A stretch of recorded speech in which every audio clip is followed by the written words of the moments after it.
Handshakes and smiles belie the high stakes that the Australian government faces in managing its relations with China. Australia's Foreign Minister Penny Wong conceding that talks with Wang were unlikely to resolve their many differences. Dialogue enables us to manage our differences. It doesn't eliminate them, but this government, in the interests of Australia, will always seek to manage those differences wisely. As I said in the outset of my meeting, China will always be China, Australia will always be Australia. There was no joint media conference, Wang's only comments ahead of his talks. China, he said, never interferes in Australia's internal affairs. Australia should do the same. When it comes to China's sovereignty, dignity and legitimate concerns, we of course hope that Australia will continue to abide by the commitments made at the establishment of diplomatic ties.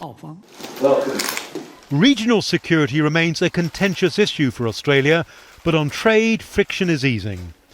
Prime Minister Anthony Albanese hopeful a 218% tariff on Australian wine will be lifted shortly. Punitive Chinese tariffs on most other exports have already been removed. During the height of the diplomatic fallout, Australian journalist Chung Lei was jailed for more than 3 years on ill-defined allegations of sharing Chinese state secrets overseas. Last month, an Australian academic, Young Heng-jung, accused of espionage, was given a suspended death sentence. Australians were shocked at the sentence imposed, and I made clear to him that the Australian government will continue to advocate on Dr. Young's behalf.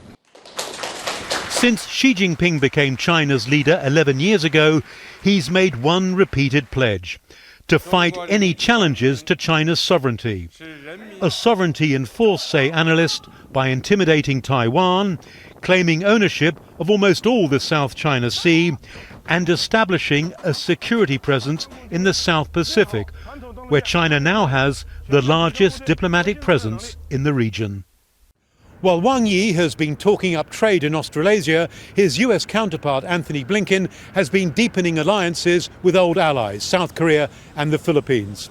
Many smaller nations in the region, though, are wary of both the United States and China and don't want to be forced to pick sides in what analysts say could be the beginning of a new Cold War.